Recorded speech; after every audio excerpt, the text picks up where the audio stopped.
Waalaikumsalam warahmatullahi wabarakatuh. Izin bertanya Habib, bagaimana sih cara yang benar memakai cincin sesuai dengan sunnah Nabi Shallallahu Alaihi Wasallam? Saya memakai cincin di jari kelingking dan jari-jari mana saja yang dilarang dipakaikan cincin.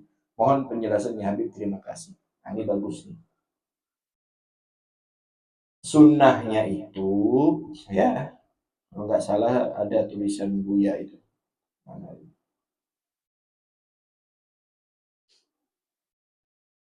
Sunnahnya itu,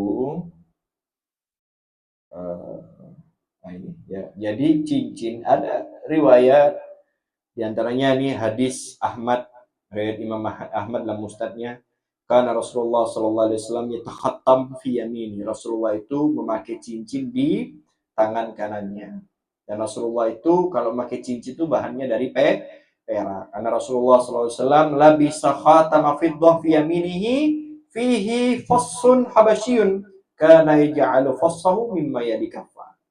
Jadi kan Nabi SAW itu mengenakan cincin dari perak di tangan kanannya. Dan cincin tersebut memiliki mata cincin dari Habasyah. Dan beliau menjadikan mata cincinnya berada di dalam telapak tangan. Jadi kayak gini. Nah, cincinnya Nabi, matanya itu di dalam. Kalau anak begini.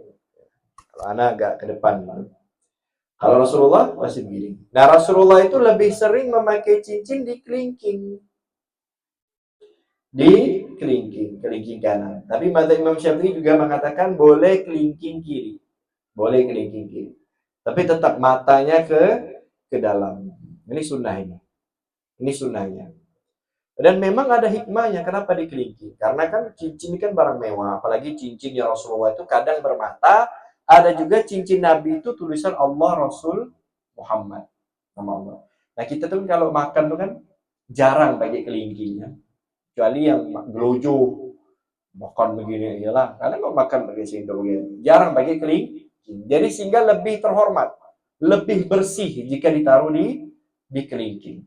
Itu tata cara Nabi SAW. Kalau perempuan boleh pakai cincin, mau emas perak boleh, dan tidak ada batasan bagi perempuan karena memang perempuan boleh berhias. Kalau laki-laki cincin emas haram kecuali yang bersifat sepuh. Disepuh itu ada di Pasar Tengah atau disepuh.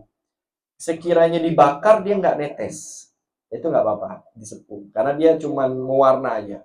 Tapi kalau murni emas kuning haram, laki-laki nggak boleh pakai emas. Laki-laki hanya disunahkan memakai perak.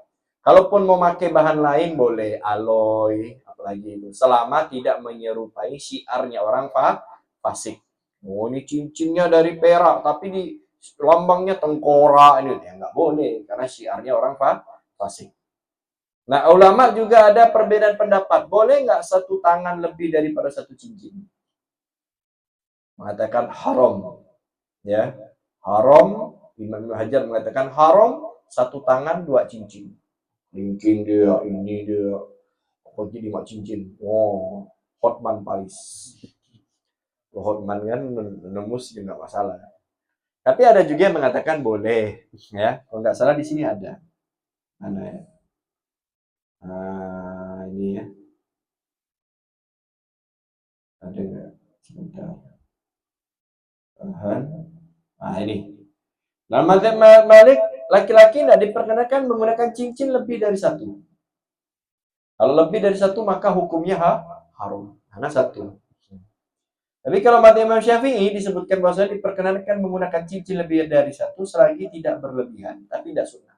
Asal nggak berlebihan. Bahkan Imam Romli mengatakan boleh cincin hanya dua, tapi satu di tangan kanan, satu di tangan kiri. Itu masih boleh. Nah, satu kanan, satu kiri. Itu Imam Romli. Nah, mazhab Imam Hambali menggunakan cincin lebih dari satu adalah diperkenankan selagi tidak keluar dari kelayakan menurut kebiasaan manusia pada umumnya. Jadi kalau kata orang, ini wajar lah 2 cincin, 3 cincin. Tapi kan kadang ada orang 1 jari sampai 3 cincin. Nah, itu haram dalam mazhab Imam Hambali. Kalau mazhab Malik mutlak haram. Ya 1 cincin lah. Kalaupun pengen lebih dari 1, ya 1 di tangan kanan, 1 di tangan kiri. Sunnahnya posisinya di kelingking. Kalaupun tidak bisa di kelingking karena kebesaran ya anak. Apa beta di kelingking kan sunnah. Kelingkingnya kecil, cincin besar. Kalau di kelingking ngomong, "Coba Allah." Umar Wijaya gini. masuk nanti kan. Nah, jadi boleh di jari manis, boleh jari manis. Asal jangan di dua jari ini. Ada ulama mengatakan haram cincin di telunjuk dan di jari tengah, termasuk jempol. Nah, jempol masih khilaf, tapi yang ulama katakan nih dua ini jangan. Di jari tengah karena di jari telunjuk haram. Ada alasannya tentu. Tidak kita dua ini aja. Kecuali perempuan, perempuan tidak ada. Mau di mana pun bebas. Perempuan bebas, tidak ada hukumnya perempuan. Ini untuk laki-laki.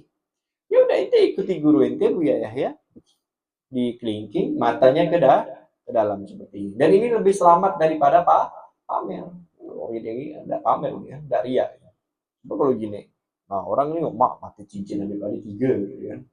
Nah, mana udah terbiasa gini nih, karena ada di jari manis, jadi makannya itu kena, makanya naikkan ke atas. Nah itu alasannya. Kalau kelingking tetap ke dalam, biar nggak kotor. Nah ini tata cara menggunakan cincin ala Rasulullah Shallallahu Alaihi Wasallam. Pakai perak, kalau perempuan boleh emas. Ya lebih afdolnya lagi, kalau Rasulullah tuh pakai cincin batunya batu Yaman. Batu Yaman itu. Nah, kalau yang tulisan juga lebih afdol. Allah Rasul Muhammad. Cuma takut nanti masuk WC. Yang ada nama Allah juga nggak boleh. Nama Allah masuk WC nggak boleh.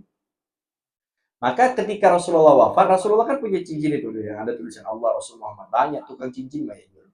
Turunlah cincin itu ke Khalifah Abu Bakar. Abu Bakar gitu. Setiap masuk WC dicopot. Setiap masuk WC dicopot. Setelah Abu Bakar wafat, turun ke Sayyidina Umar. Sayyidina Umar juga gitu. Setiap masuk WC copot. Setiap masuk WC copot.